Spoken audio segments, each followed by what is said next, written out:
Welcome to the Gay Buddhist Forum, where teachers from all schools of Buddhism offer their perspectives on the Dharma and its application in modern times, especially for LGBTQI audiences. These talks are offered freely to the world and made possible by appreciative listeners. If you would like to support our efforts to share the Dharma with underserved audiences, please visit gaybuddhist.org. There you can donate, find a list of upcoming speakers, or enjoy many hundreds of these recorded talks dating back to 1996.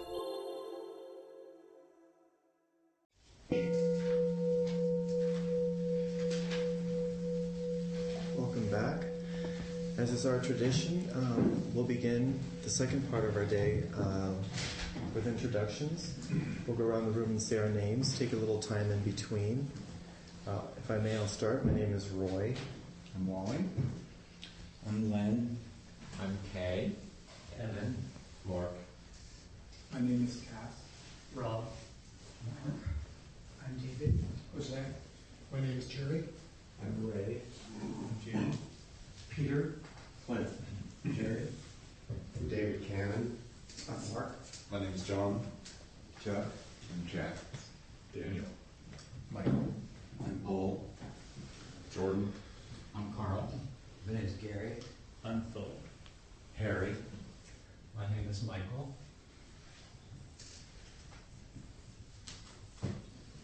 Yes. Jay.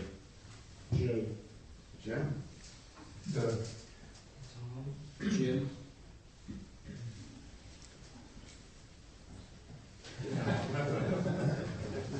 And Tang.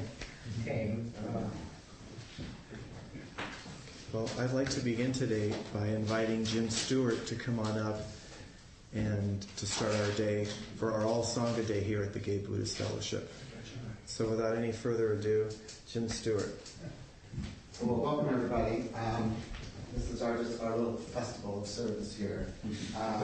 The long, deep tradition of anonymous, unthanked, but deeply gratifying service. I wasn't around at the opening, originating Continental Congress of the GBF, but from what I understand, it started that the Buddhist Peace Fellowship had a day-long event, and at a certain point they broke down into affinity groups, and of course the queers all went out by themselves, and they decided to start this. And because they had an allergy to authoritarian structures, and all certain controlling impulses have exerted themselves. The legend was that it was a leaderless organization, and that it was sort of creative anarchy. And if you could get support to do something, you would rally people and something would happen. And so in this frameless framework, embodied in the incorporation papers, I mean, to get a nonprofit status, you have to have bylaws and stuff, and it says right there that the board of directors will have no power. And then everything that rested was the steering committee, and the people would move on and off and do what needed to be done. At different times, there was a felt need to have specific members on the steering committee, and then there was felt a need for a program committee to spread out the burden of maintaining the programs. But even in this earliest sort of unstructured framework, there was a newsletter and a website and a prison project and the Hamilton House dinners, and it was just sort of miraculous. There's so much stuff just rose up and happened and was sort of self-regulated. Different people in charge of different things, and so you don't have to worry about it because they take care of it. So that's sort of where we are now. We have a smooth running shop where I don't think anyone feels oppressed, and we drop balls occasionally, but they're not big balls, and they don't get dropped.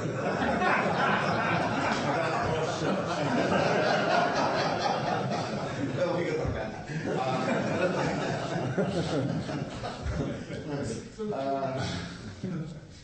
But a lot of big-hearted men have brought excellent energy to this group. That is the tradition of the GBF. And we're very fortunate, and it continues. So I'd like to call out the members of the steering committee. explain themselves. Ray and Michael Murphy and Roy. Clint and I just went off.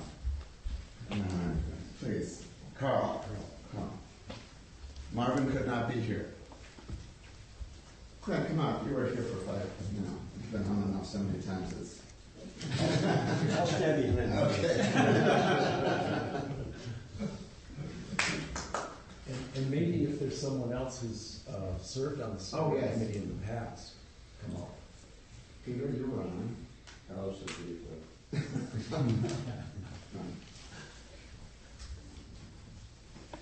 And Jim, you were on for a very long time as well. Yeah. And so, Let me go up to him. so it looks like Marvin. Marvin is the only one, Marvin Snow is the only one who couldn't be here today. And the steering committee now really functions sort of as an oversight committee. We meet 3 or 4 times a year, and when problems come up or things need to be addressed, we kind of coordinate and figure out a way to work with it, whether it be, a newsletter or a website or whatever else comes up. The program committee, if people have difficulties, they come through us and we try our best to work out a solution, and also to recruit new people during the year to help out on the various committees that may need help. One of the bigger functions, or one of the annual functions that we have is, our whole organization is supported just by donations for our teachers that we give an honorarium, and our rent for this beautiful space. And so every Sunday, each of us contributes something to our Donna Bowl. But at the end of the year, we often have an excess of funds, sometimes in the thousands of dollars. And the organization has decided as a group that rather than keep such a big excess sitting in the bank, we give annual donations to charitable organizations that are sort of in sync with what we do, that are related to LGBT issues or spiritual issues. And over these last few years, some of the organizations that we have given to have been Maitri Hospice, Lyric, which is the gay youth organization. We've given to Vajrapani Institute, which has been very supportive of us in many years, where we have our annual retreat, which is coming up in a couple of weeks in September. We have given to the Larkin Street Youth Center, which is where we have a monthly dinner that Clint has organized over the years. It used to be Hamilton House, where we did that dinner, and we contributed to them over the years as well. We've given to the Buddhist Peace Fellowship, which is sort of like Jim said, the germination. That group was the germination of this one. We have donated to Spirit Rock Meditation Center with a dedicated donation from us to provide scholarships to LGBT people at their retreats. We have also given a donation annually here to the San Francisco Buddhist Center to support them, because they support us. And there have been, many other organizations over the years. Those are just a sampling. So our donations really get spread out. One of the other things I just wanted to mention was that, as a long-standing Buddhist organization in the gay community, we are really looked to from other spiritual communities in the Bay Area as kind of like a spokes organization for our community, and a supporter of others, like a feeder of other groups, like Spirit Rock, where many of us have attended annual retreats, and other organizations. There are other LGBT sanghas as well. So just wanted to mention that, and Spirit Rock has been very appreciative of our contributions that have been used by our members and others to be able to attend their retreats. So I just want to piggyback on what you're saying, Carl, because there was an article in the most recent Spirit Rock News about GBF and our donation to them and how it has helped fund the presence of LGBT programs on the grounds. And Carl and Larry Yang are in it, so I made copies of it, if you'd like to. Thanks, Tom. Yeah, I think that's it for me. I'd just like to say that another thing that the steering committee has done in the past is we've organized an all-day sitting, usually on a Saturday in the middle of the winter or something here. And we plan that as sitting, walking meditation, small group discussion. Lunch was provided by Richard Asmini, who is a chef, and that's one of the things we've done. The other thing that's I think might be worth mentioning is that in January, parking meters are going to be charging on Sunday mornings, starting at noon. Yeah, and so the steering committee's been talking about this. Maybe we should start our sitting at 10 instead of 10:30, so that this whole thing will be over before noon instead of 12:30. So these are the kinds of things that the steering committee talks about.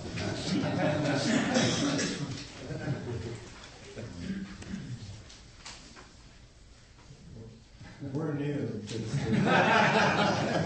We went to one meeting. And what would you like to say, Michael? In this kind of organization, I think a lot of times people continue doing the same work for many, many years. And one of the things that's important about bringing new blood into something like the steering committee is just, different personalities, new ideas. So Roy and I we tend to be on the kind of obsessive, highly organized side. Don't you see the pillows in the chair? So, I say that by way of saying, encouraging people to step in when you feel ready to do that. And I would also like to say, whether it's the steering committee or the program committee, it's really important to get feedback and ideas from your members of the Sangha. So you're part of the committee in a sense, because often there's great ideas that will come by, or hey, have you guys ever done this, or have you ever thought of that? And that's a really important thing. So, please always feel free to come to one of us and say, hey, I thought of this, or when I was in another group, we tried that, and we would love to hear what you have to say, because it's very important. We're all part of the same community, so please do so. Keep that in mind. My question. No, we don't have a question. It warms my heart to hear generosity of this song. I'm really honored to be a part of it. How long? There was quite a few years we've been doing this, but how old is you? What's the? Well, I'm asking that question because I think I'm the longest standing member of this group. But unfortunately, I also have a terrible sense of time. So so 3 years. Couple of days. I don't know. I would guess more than 20 years. I would guess maybe around 24, 25 years. Whether that you guys have gone? Yeah. I don't think so. You think so? I think it started in '94. No. What? What do you think? I've been here for 20 years. Oh. I've been going a lot, at least 3 or 4 years before. Oh, great. See. Wow.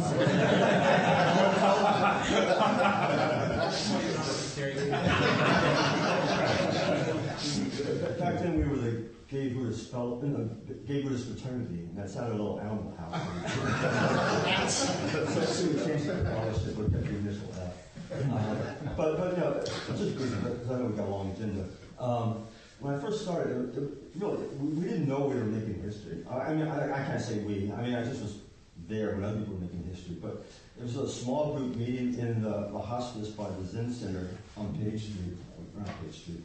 And it's lasted all these years. And I think it's really an important contribution to the whole gay scene in San Francisco now.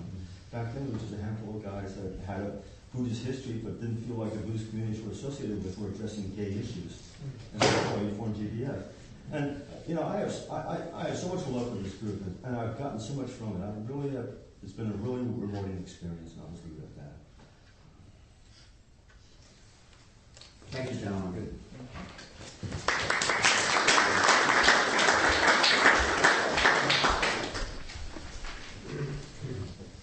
Well, the program committee guys. Roy, Jerry, Shantanu has the flu.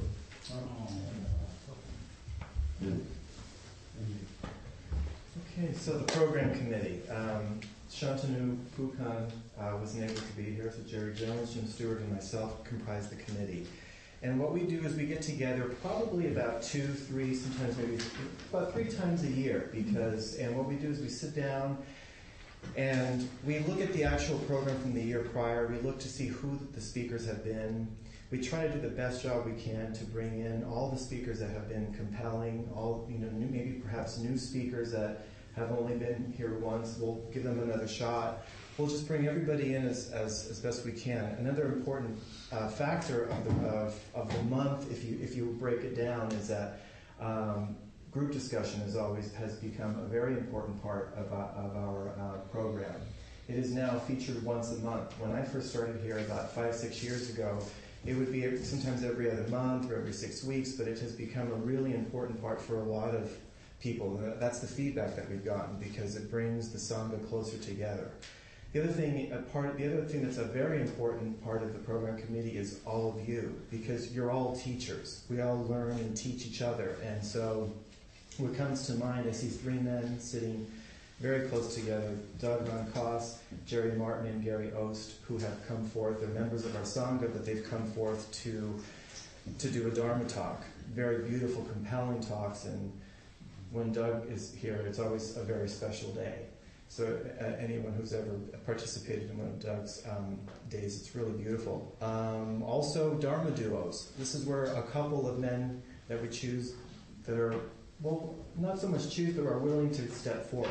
Not everybody likes to come up here. It's not easy to sit here in front of the Sangha and to talk about your spiritual path, but that's always a real special ingredient. Again, it comes from our own community.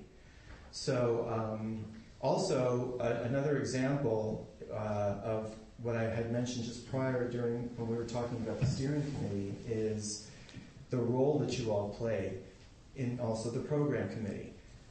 Great example is one of our facilitators, Jeff, came to me when he knew I was on the program committee and mentioned, hey, I have this man who I've known for about 30 years. He's a great teacher. His name is Gail Borglum.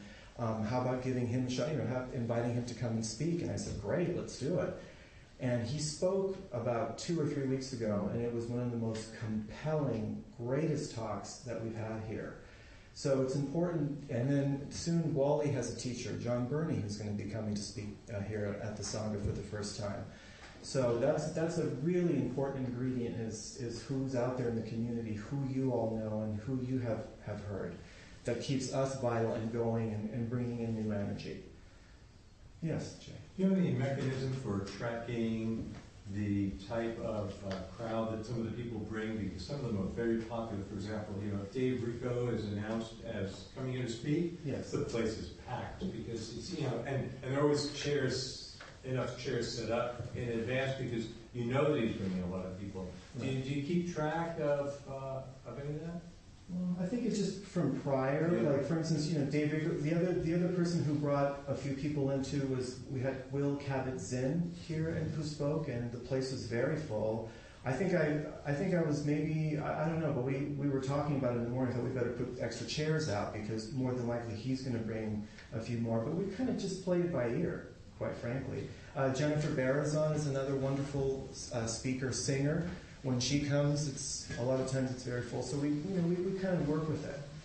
But no, there's no real set formula. It's also just kind of just going with the flow. That's one of the things that we do here, is just go with the flow. And I remember one time I forget, I think it was a group discussion, and I thought, oh, it's such a high, I was thinking I'll just set it for 30. Well, like 45 people arrived. So I just kind of got up and I just started bringing in chairs. And, hey, you want to give me a hand, grab a chair? Boom, we set it up. So we just sort of go with it. So how we set it up is we usually, monthly, we'll try to bring in 2 Buddhist-oriented speakers. Then we call like a wild card, somebody like, oh, let's see, who's that? And then we do open discussion. So that's kind of how, and then we go from Zen tradition, Vipassana, Tibetan, and anything else of it, because we have wonderful resources here. So also the dinner to kind of, put it all together, that's always fun. It makes it very chilly. I went through the talks that are recorded on the site, and 44 guys from this community have spoken. That's a lot. Is that Dharma Duo also? No, Dharma Duos or singular talks, or so that is unique in my experience. So there's so many veins of richness cutting through here that it's. Also, one more thing about Dharma Duos, because this is a good opportunity, because many of us are, but I'm a big fan of the Dharma Duo because it really is wonderful to hear. A Dharma Duo, just really quick, is when one of the members, or 2 of the members of the Sangha talk about their spiritual journey and what brought them here to the GBF. Some of you guys have gotten really creative with it, where you're not just speaking about, when I did mine with Jim, we each spoke about our journey, but I think it was Jay and was it Tage did a talk where they interviewed each other. So it was really cool. So you can get creative with that as well, and it really is wonderful when our teachers come from you. And I just as a word of encouragement to do that if you haven't done it.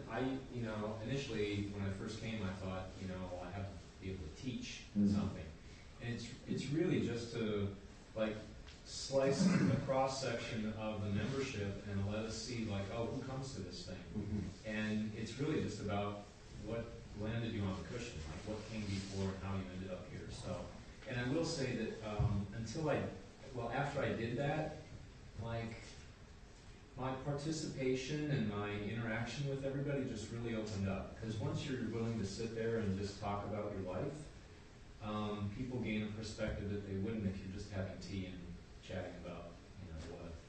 So. Thank you, Tom. So I'll be hitting a few of you up soon. And also, we always welcome anybody who'd like to go on the program committee because it is. And it's fun. You get to know the teachers because sometimes it takes 10 emails. To find the time to someone, and you have a conversation with them, and then they're here, you meet them, and then and the teachers love us. I've had many teachers say that this is the best meditating group they've ever been in. Okay, thank you. So give us your idea.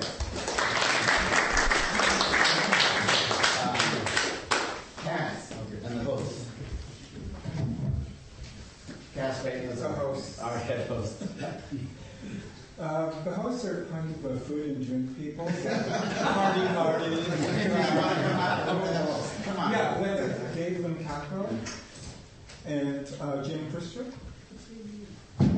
and Jerry Martin, substitute host, Jim Stewart, and Joe Castro is going to do it. And yes. And last but not least, of the people who are here today, is Kei Matsuda, who for many years was the coordinator of the house and has contributed a great deal to making this a smooth operation for the people involved. I mean, basically what's involved is that we have regular hosts that are assigned once every 2 months or so. And we have a number of substitute people who will step in when the regular people aren't able to do it. What the hosts do is basically provide refreshments for the Sangha and greet newcomers, make people feel welcome when they arrive if they haven't been here before. So I used to think that it was kind of like we were the anti-names of the group, but it's more like we're your booby. You know? Oi, look how you look. Have something to eat. Have a cookie. Have some cake. I found, to be honest, when I first volunteered to do it, it was like I wanted to have a way to make sure that I got here at least once every 2 months. And, but since then, I found that it's a structured way for me to interact with people in the organization, and it's people find their own ways of contributing to an organization. And for me, the idea of nourishing people, providing a welcoming of the spirit and nourishing their bodies as well is kind of my natural role in an organization. And so I'm very appreciative to the people who volunteer regularly. And let me just mention the people who are not here. It's Paige Lilja, Mark Hoffheimer, Richard Azzolini, Jay Corbett, Shantanu Fukan, and that's it. So, Isn't Joe good? Pardon me? Isn't Joe good? He's a facilitator. And it's very different.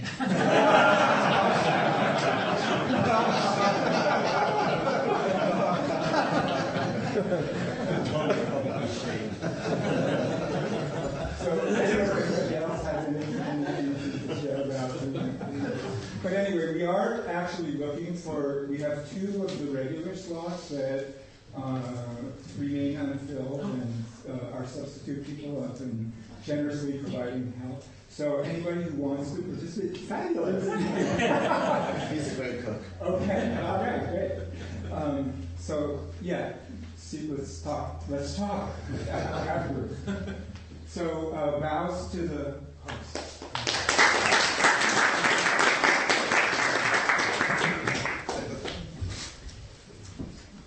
Okay, great. And the facilitators.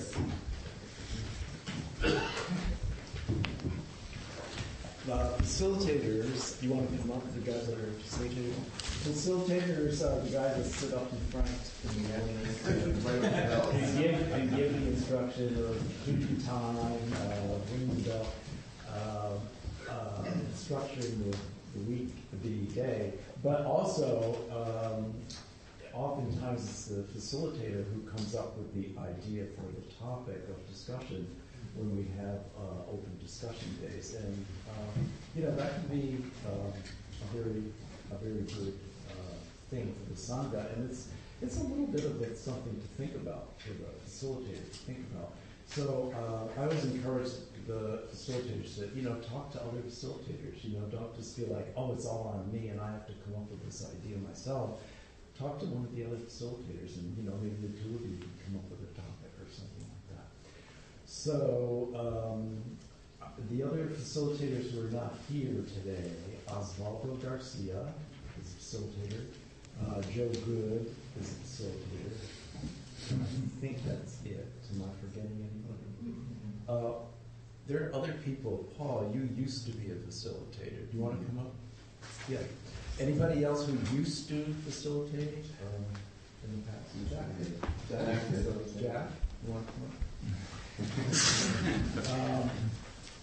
I'm labeled the facilitator coordinator, but I haven't facilitated in quite a while, and I really don't have to do much as far as coordinating. These guys take it on themselves. If one of them can't make it on the second Sunday, they email each other, and somebody else says, "I'll take over, I'll fill in." So it's really a self-running Sangha. You want to say anything? I don't want to say anything. I just do it because I like to ring the bell. It's beautiful to watch you all meditate. It's really practical of beauty. I have to say, when I was invited to facilitate, I was terrified to do it. I didn't, I was like, Ray, I'll get back to you. And then I thought about it, and I thought, I'm really scared to do it, but you know what? That means I have to do it. So I stepped into that space, and it's been really a wonderful experience. And that is one of the things that's most gratifying. Is I don't meditate when I facilitate. I hold a space for you, and it's really beautiful to be up here when everybody's so peaceful, and the lighting, and even when the guys are a little bit late or running in and out or whatever. There's just something really wonderful to hold a space while you're all in whatever place you are at in your meditation. And so I just want to take this time to thank you and all of you for having this opportunity. It's been a really gratifying experience for me. Are we having a poetry day anytime soon? That's not this year. Oh. Next year. We're booked. We're booked through January. It's good. The other thing I just want to say is that if you feel interested or moved to, try your hand at facilitating, we could use another facilitator as a backup person. So please speak to one of us if you're interested in trying that.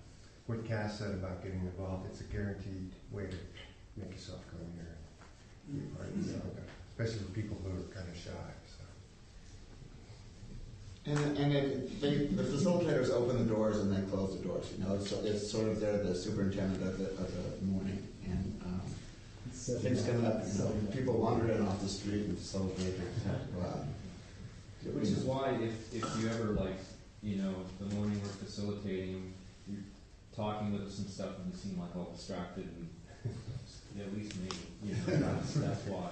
The facilitator also greets the speaker as they come in and says, would you like to sit on a chair? Would you like to sit on a cushion? Would you like to have a glass of water? Would you like to lead the dedication of merit at the end? And we take care of the money and turn it in. Thank you. You're awesome.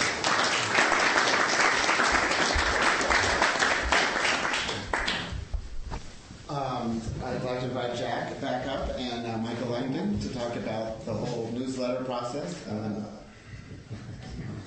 Michael Gable, the designer of our newsletter, could not be here today, but he's been doing a great job for many years. Here's our Travis editor of 12 years? Yes.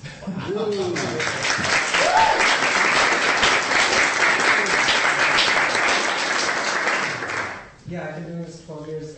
Ordinarily, more often than not, we run a transcript as the transcript of a Dharma talk as a cover story.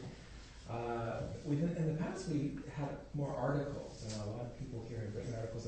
Paul Shepard, for instance, once wrote an article about his travels in Thailand, and I'd like to use more articles. Sometimes prisoners will write articles and send them to me, and I've used quite a few of those over the years. But usually it's a transcript of the Dharma talk, and there are several people here who have transcribed the talks, and then they send them to me, and I edit them, and I send them on to Michael Gable, who puts them in the newsletter. And also people send me announcements and the calendar every month, and I edit those things as well. And I send it to Michael Gable. He makes it look really beautiful, and then we go over it together on the phone, and he sends it to Kinko's. I pick it up on Sunday morning. And then it's all in Jack's hands. I just do the grunt work of getting the paper copies out of here and mailed. And we have, every other month, we do this at the end of the month. And most of you, I think most of you sometime participate in that sort of group effort where we fold and staple and stamp and label and do all that stuff. But I've commented a couple times. It's also available on the website, the newsletter, so you don't need to get a paper copy. But right about now, we're sending over 400 copies or so. And a couple times during that process that we're doing, I mentioned that it seems to me like I'm thinking in movie terms, and that half of the jump cut is not there. There's all of us doing all this work and chatting. But at the other end that we don't see is when people open these after they've received them, particularly prisoners, which is about 2/3 of that, 400 paper copies. And so I have to imagine it in cinematic terms that they open it. And I know for some of them it's really significant because they have a tie to the outside world and people who are trying to be contemplative and live their lives consciously, and encourage them to do so under really trying circumstances. And so I feel like it's a real benefit to me to be able to do that little bit of helping them along. So it's worthwhile. So, and I thank everybody who helps with that. Really. What about the labels? That's coming up. But But part of it is, in his charming architecture project manager way, he sends out an email so he knows where everyone is. So it's all going to come together. The labels, the newsletter. You know, he's another hand gathering it all together. I just like to buff people around. I actually would like to mention the next time that there is that project where Jack makes the announcement, if you've never done that, like sat out there and put the stamps on and folded and stay, it really is a lot of fun because he should hear the conversation that goes on. So it's really good. Yeah. You should join in sometimes. It can be a lot of fun. Then we don't have to look the envelopes anymore. And we have electric staplers, which is cool. We really got that tech. Thank you very much.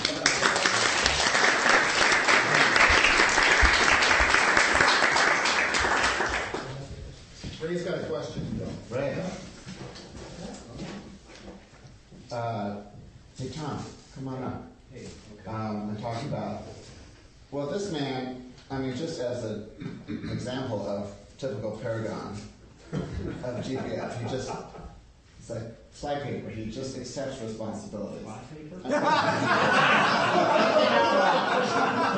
averse to having jobs at Bruein. I mean, as a facilitator, you design the program for the retreat committee, for the retreat. I'm a busybody. You're a busybody. Busy doing good, as my mother would say. Yeah, so I guess as an example, I mean, there's a lot of stuff you can volunteer at, and it's not always a set described function. If you see something that you think would benefit and also, sometimes I fill in, Jack may ask some of you to fill in if he's out of town to help with the newsletter coordinating or take it to the post office. I mean, there's all sorts of little things. Richard Aslini picks up the mail at our place on Market Street. When he can't, he hands me the key, and I've been delivering and stuff like that. So it's just little things you can do. I want to talk about that. So Baruch heads up the Prison Pen Pal project that we have, along with Jim Shalcom, who is with our sister organization, GBS. And so I want to talk just a moment about the Pen Pal. The Gay Buddhist Pen Pals is the name of our Yahoo group. And there are a lot of prisoners who write to us who would, really be interested. They get our newsletter and they'd be interested in having a pen pal. And just so you know, this is a spiritual friend situation. It's not to exchange photos or this or that. Or some of them are explicit about what they want. We say, no, that's not what we do. So I have some guidelines here that I can pass out just so you know what it's about. And when, I can just tell you a couple things. You're anonymous, you choose a pen name, your return address is the San Francisco Zen Center. That actually helps mail get through a little better. And then they send their letters to the San Francisco Zen Center in your name, in your pen name, and it's forwarded to you. So, they don't know where you live or anything like that. And when they are released, the relationship, it ends, So it's just to support them while they're there and practicing. And it's our aim is for gay prisoners who are interested in a Buddhist path and wanting to deepen that. So I'm just going to set these out here on the credenza.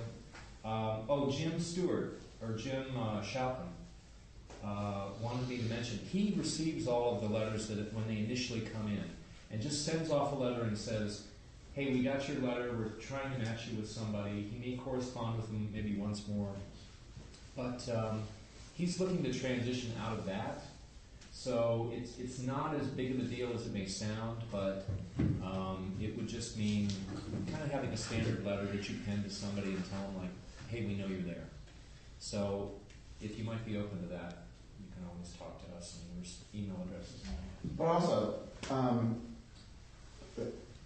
you record the talks, you post them to the... Okay, yeah, so another example of just something that needed to be done.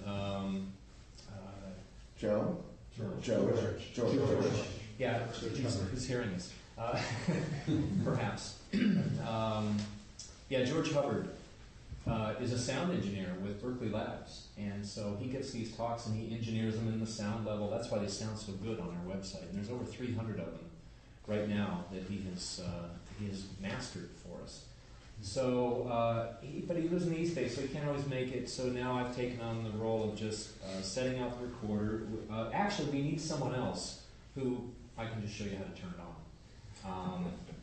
And then lately I've been uploading them to the website so he can engineer them and master them and all that stuff and do this magic. So, I mean, there's little things that, you know, can be done. Yeah, and George, if you're listening to this, George has served us for years and years. Right. Let's give a round of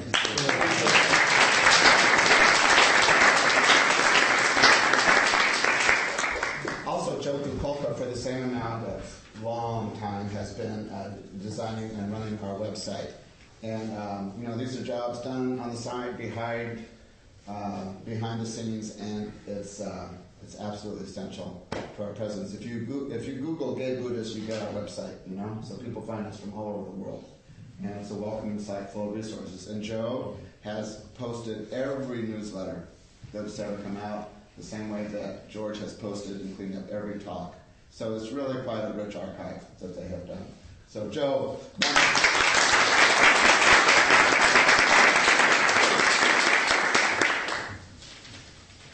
There's so many people to thank. Okay, Michael Murphy and the retreat committee, come on up here. Roy? No. Oh, not this Sherry. I took a break. Sitting here. So I took over coordinating the retreat in 2007 from Kei Matsuda, who I believe did it for about seven years or so. And at that time, prior to 2007, we had invited a teacher who basically created the program. And that particular year, I couldn't find anybody, so in collaboration with a couple of other people, we decided to do a teacherless retreat, which somebody else suggested to me was a teacher-full retreat. And that tradition just stuck. People really, really enjoyed that retreat. That particular year, there were 18 people. This year, there are 36 and a waiting list. So that kind of speaks for itself. The retreat it's a weekend retreat. It takes place at Vajrapani Institute, which is a really, really beautiful Tibetan retreat center down in the Santa Cruz Mountains. One of the places where I have focused is on Sangha and interaction. So it's not a traditional, completely silent retreat. I think one of the challenges there's a lot of lip service to Sangha, but when you do a long retreat, there's no opportunity really to interact. So I think of it as relational mindfulness. We do a lot of really sort of conscious exercises of interacting, and I think many of you have been to these retreats, and they're really wonderful. Jerry Jones does registration and deals with accommodations and kind of responding to people's anxieties about sleep and private space and so forth. I can relate. And Tom Bruein does promotion. He does the retreat flyer, and he does the on-site, what they used to call karma yoga. They've renamed it something else, but basically it's work assignments. Yeah. And I'm really, really grateful that he took that on, because it was always challenging to get someone to volunteer to do that. You guys want to say anything else? That's full. Yeah. And the other thing, if you're interested in going, I have a short wait list, so if you're still interested, see me. Say the dates. The 21st, 22nd, 23rd. yeah, and this is the 21st retreat. Wow. And it seems very auspicious to me that it's the 21st retreat and it starts on the 21st, and it's, we've come into full maturity and adulthood. And you look like you're 20. I also just want to take the opportunity to say, to express my gratitude for being part of this community. I just got back from a family reunion on the East Coast, and which was wonderful and challenging, and this really has become a family for me. And it's remarkable to me that I've gotten as involved as I have, because I'm a person who's been involved with a lot of organizations but always stayed kind of on the periphery and an observer. So one of the great things about Sangha is moving beyond our own self-imposed limitations. So I've thought of myself as highly introverted, really shy, and my heart's still pounding when I get up here. But I really encourage you, because the rewards in terms of being visible and people feeling like they have a sense of relationship to you it's just really, really kind of immeasurable, the rewards. So, thank you.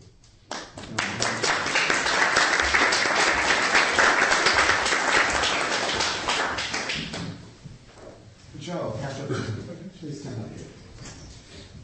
Marvin Snow and Bill Hurley have been maintaining our database mailing list, generating labels for all sorts of things, and they needed to stop, and this highly adorable and capable person possibly my great regret. He was the quickest study when we did the mail merge seminar. He just nailed it right away, and is churning out labels every day. I brought my first set of labels today, and Jack and I will sit down and we'll just see if I did it correctly. So this is the spirit we like. Thank you very much.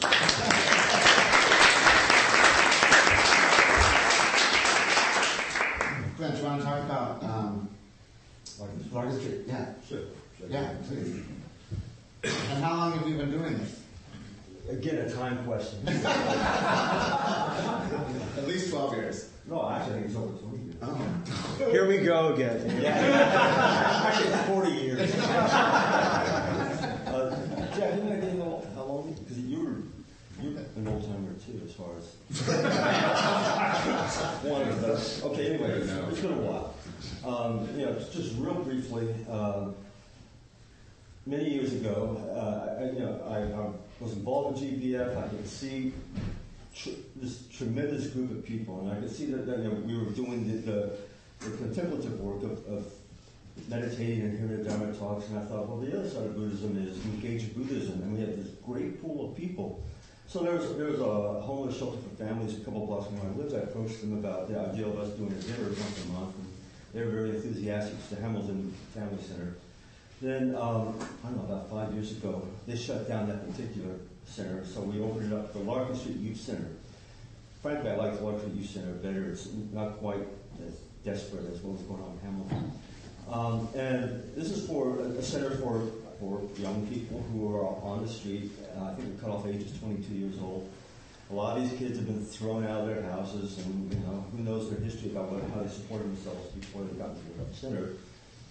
And the center is great. It takes care of these young people, and it houses them, and feeds them, and counsels them, and gives vocational training. And they make sure that they're nourished and so on. But, it's a limited budget, and so the meals that they serve are very simple and very basic. And so I just thought, once a month, we'll give these people a really nice, nourishing, comfort food type dinner. And so that's what we do. Lasagnas or casseroles or homemade, cobblers, pies, that kind of thing, side dishes. And the thing is, I don't want to take too much time, but the thing is, the kids are just so great.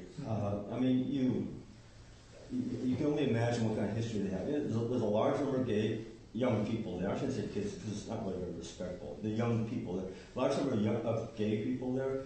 A fair number of transsexuals there, and then also people from other areas of life.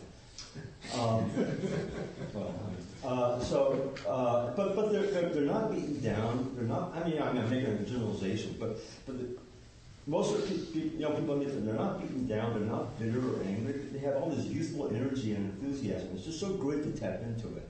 I get so much more out of it than whatever I give to it. And I just want to acknowledge a few people really quickly. First of all, Kay. Kay is Kay is one of these quiet, unassuming guys that are just totally competent and totally reliable. And whenever you want somebody to back to be on your back, it's well, it doesn't come out right. To back you up is what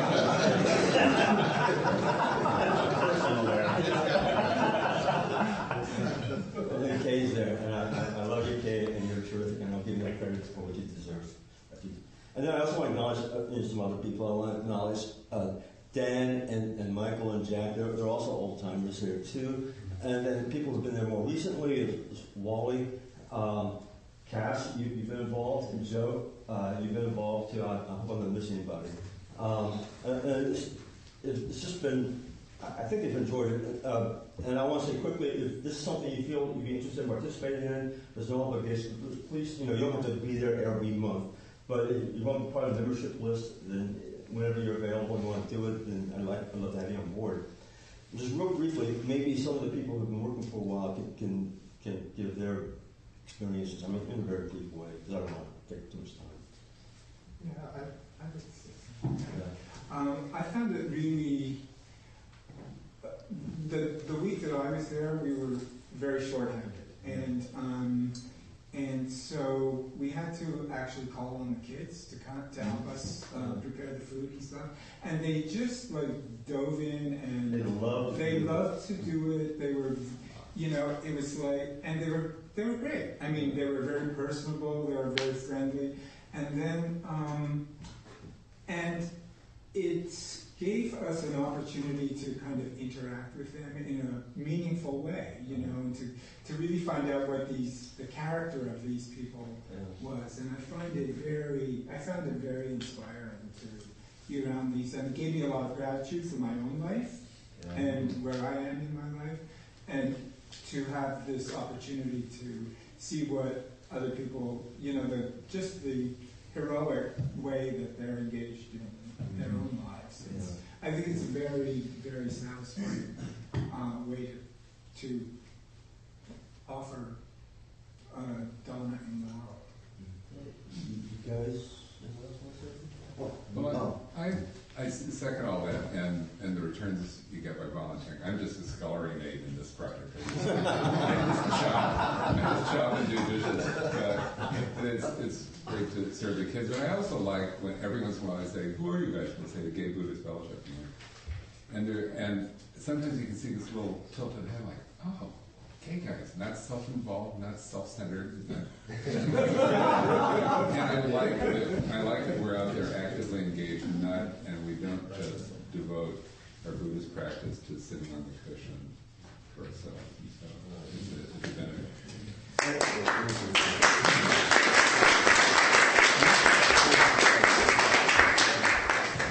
Also, the guy I ended up corresponding with for many years heard about the GBF. I mean, he saw the newsletter, but he'd been a street kid in a Tenderloin, and when the cops were chasing him, he'd run to Larkin Street, and he'd first in there. Once he was in there, he was free from the cops. And so when he read in the newsletter that we supported Larkin Street, that's what moved him to write a letter, which began a very long correspondence.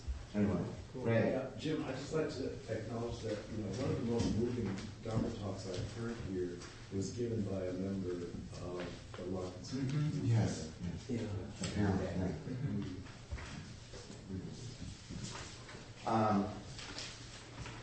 We mentioned Richard Azzolini is just completely reliable, picking up the mill, although he's gone this summer. But I want Kay to come up here just for a second. Doesn't care as he's now. I know. He ran the retreats. He cooks at Larkin Street. You were head of the hosts. Was, yeah. Yeah. And you do a gorgeous Thanksgiving potluck for the GBF. So there's no end of good. They're just flowing from this sweet man, So, how do we think?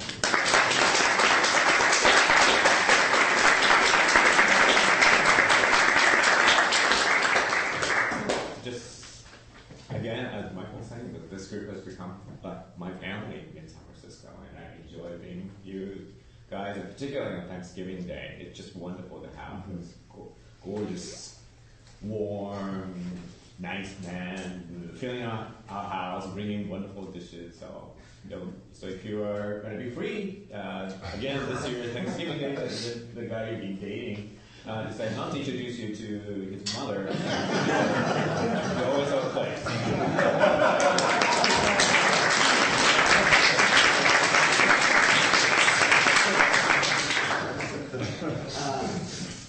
Okay, back houses, please. Yes.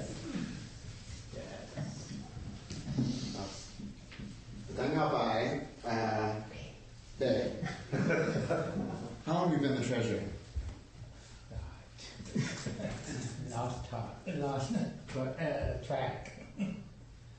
12 years, 20, 16? 94, 95, I think. Since. 17 years? I met 17 years ago. Before that, of course. And because of his obvious integrity, we've never had to worry about the integrity of our books. He gives us timely reports. He is an impeccable person. He's a Qigong teacher and a Tai Chi teacher. And,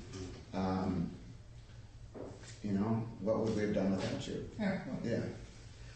But he's retiring, of all things. And as a minor, it's just a small token of our deep appreciation. We'd like to give you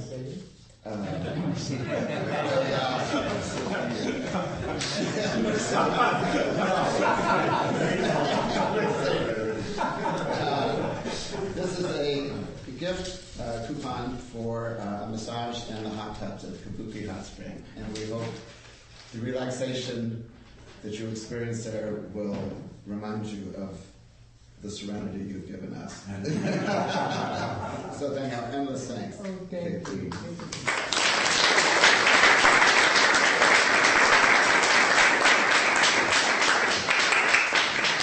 And not being left in the lurch. Peter Washburn, please come up here. On his broad, capable shoulders, he's taking on the job as our treasurer. Yeah. And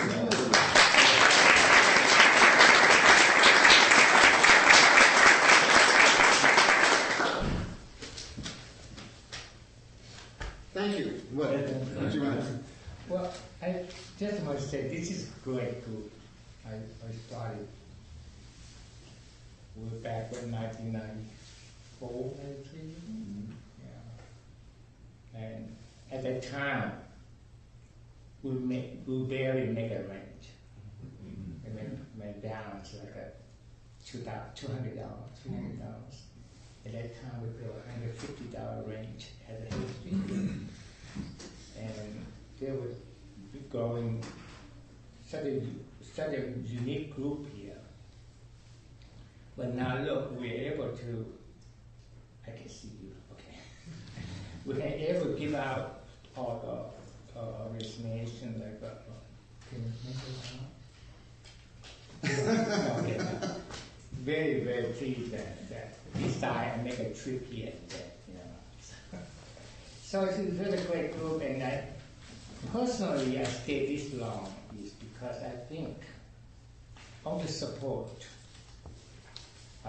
Buddhism, which I was born under Buddhism, and I found that especially a person like me come to this country, I feel that I have nothing to hold on under this new land for me. But Buddhism is a core of my to let me sustain and maintain my center. This regarding religious, but Buddhism teaching to me the totally a philosophy of life, realistically, that we can implement that teaching to our life, sustain for good and center. No, you don't have to believe in Buddha. You have to watch it because the Buddha never said, you have to accept me. But he's teaching a lot. He's teaching. Profound. Therefore, I feel like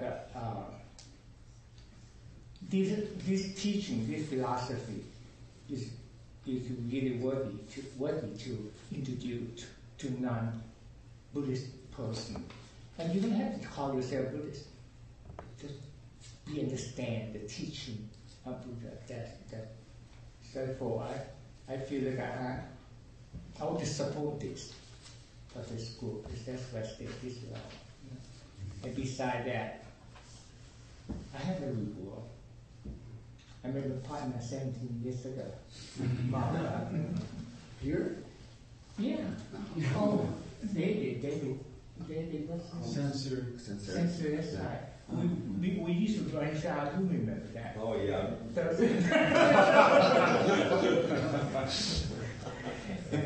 That's where we met. Okay, thank you so much. How about Peter and I, we way back. Really? Way back, fun runner. Oh my God. Yes, that's right. We used to run together. That was the front runner from Colbert front runner. Yes, you did. Still do it. Yeah. I was a runner at one time. Yeah. And thank you very much.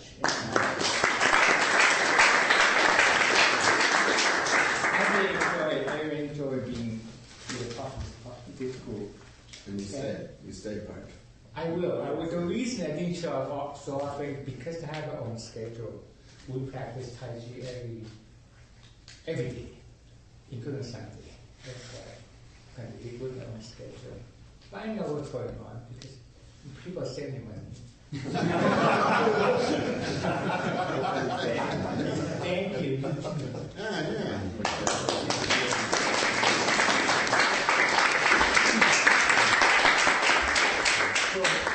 I should also say thank you to GBF because we did meet and we sort of really got together the first retreat we went to. Yes, spiritually speaking. Thank you all. We've gone over a little bit. Jim, Yeah? a quick acknowledgement to the attendees. Oh, absolutely. Yeah. We've been acknowledging people who've been doing specific tasks. But everyone who comes here and brings their warmth and their generosity and their presence and their mindfulness is serving this community. Many people have been touched by the fellowship here. And there are countless acts of thoughtfulness, carrying an extra chair, straightening out the cushions, cleaning out the cups in the sink. There's just endless opportunities for alert people to serve. But also your mere presence is it's a gift to the planet, to show up and meditate together. We don't know the consequences of this, but I think it's far-reaching, and why so many people love this group. We were going to have a brief meditation. Can we just sink back just for a couple of minutes? Just a couple of minutes.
Thank you, Jim, for hosting.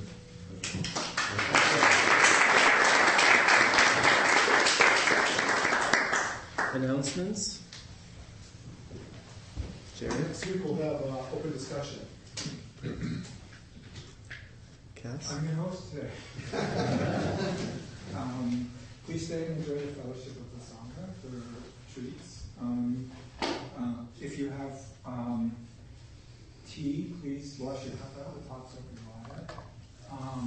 I'll be coming around with the gonzo, suggested donation, $5 to $8, more or less depending on how whatever you feel like contributing.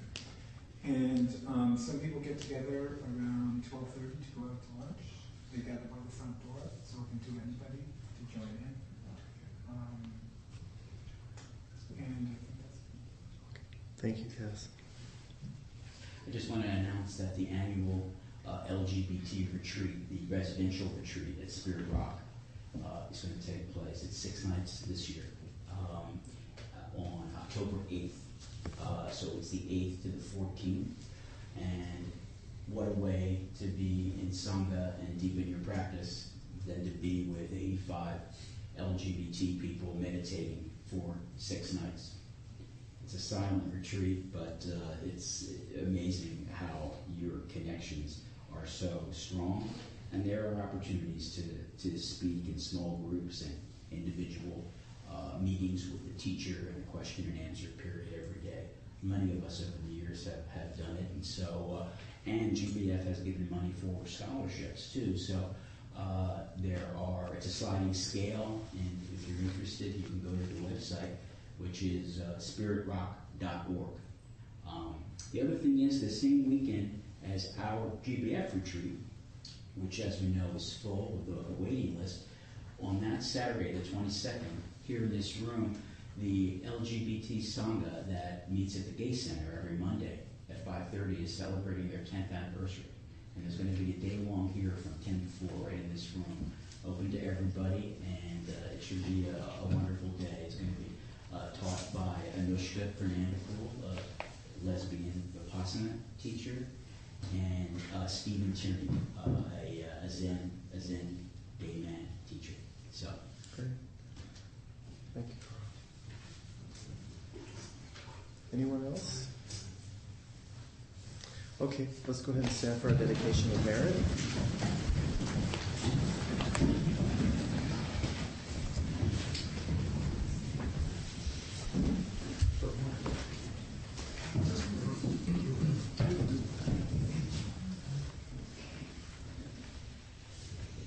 By the power and truth of this practice, may all beings have happiness and causes of happiness. May all be free from sorrow and the causes of sorrow. May all never be separated from the sacred happiness which is without sorrow.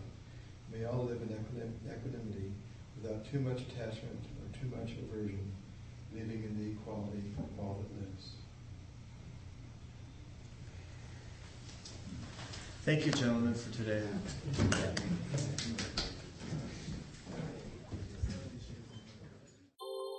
Thank you for listening to the Gay Buddhist Forum. If you would like to hear several new talks per month and be notified of upcoming speakers so you can participate live, please subscribe to this podcast, like us on Facebook, and join our mailing list by visiting gaybuddhist.org.